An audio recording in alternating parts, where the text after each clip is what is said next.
Hi guys. So I'm here stuck in traffic and I thought I would just, make a video really quick.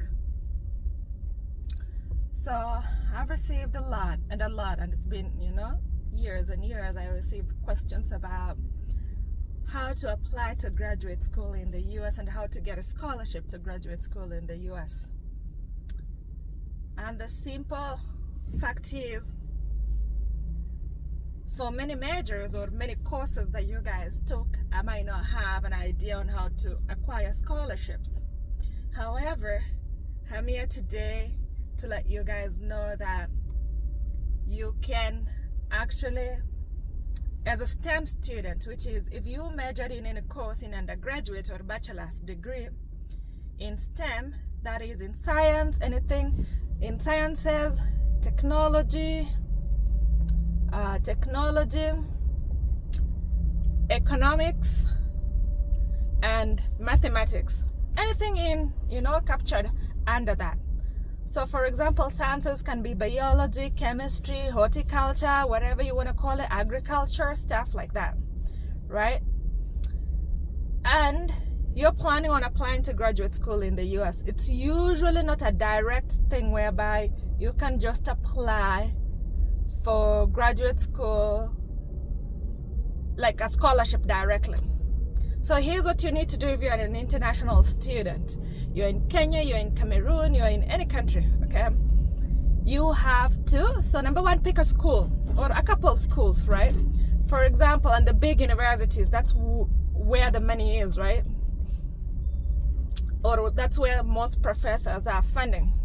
So what you'll do is you pick a school that has, I'm gonna pause for a minute here, let me check.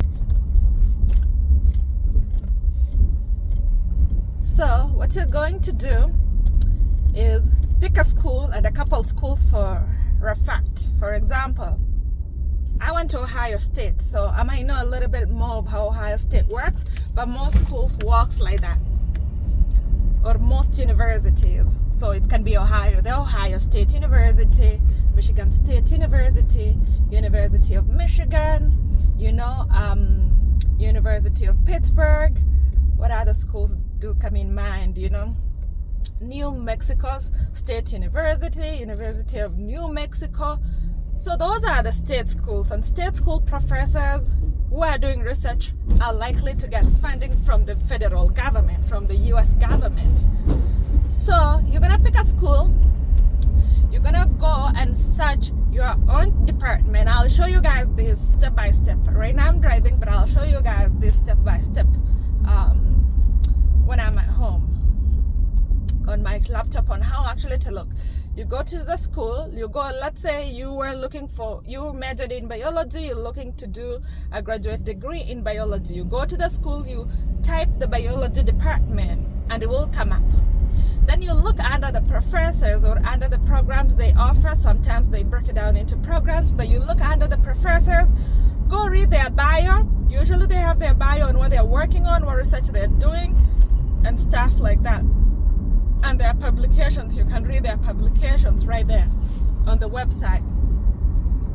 So if that's what interests you, let's say they're working on malaria, right? And you're like, okay, I've wanted to work with malaria for a long time, to do some research in malaria. So I'm really interested in this thing. Let me email this professor, right?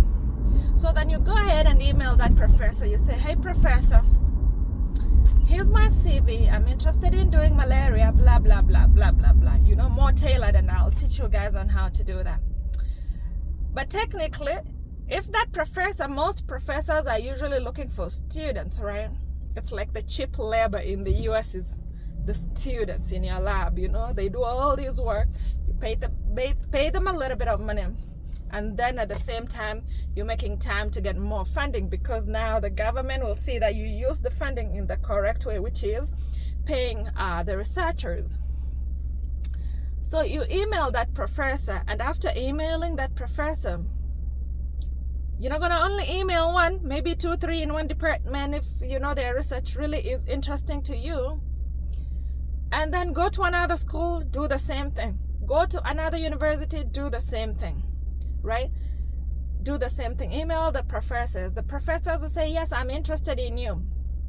Then you start the application to the admissions, right? You start the applications to the admissions.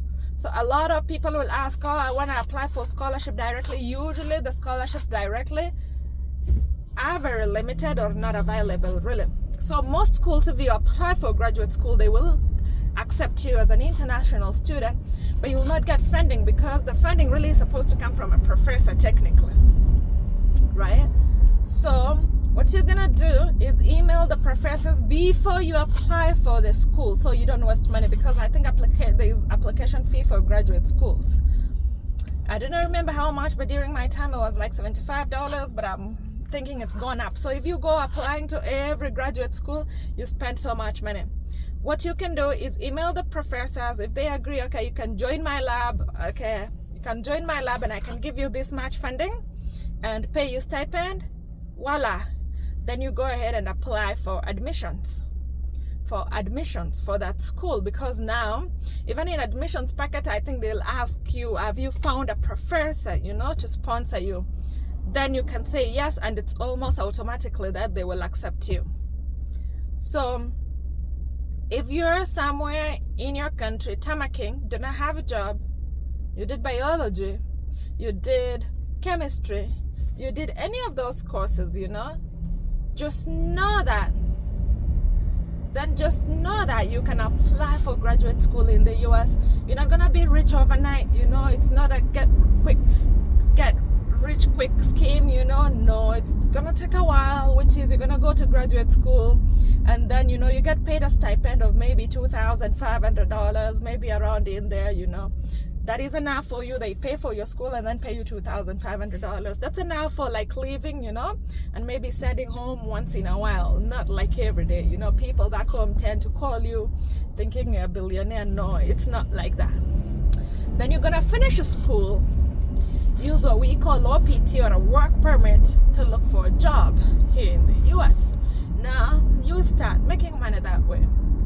Then you can look for green card through other avenues such as marriage or such as a skilled work visa, I-140 and stuff like that. Now, I just want to say that US is not really for everybody.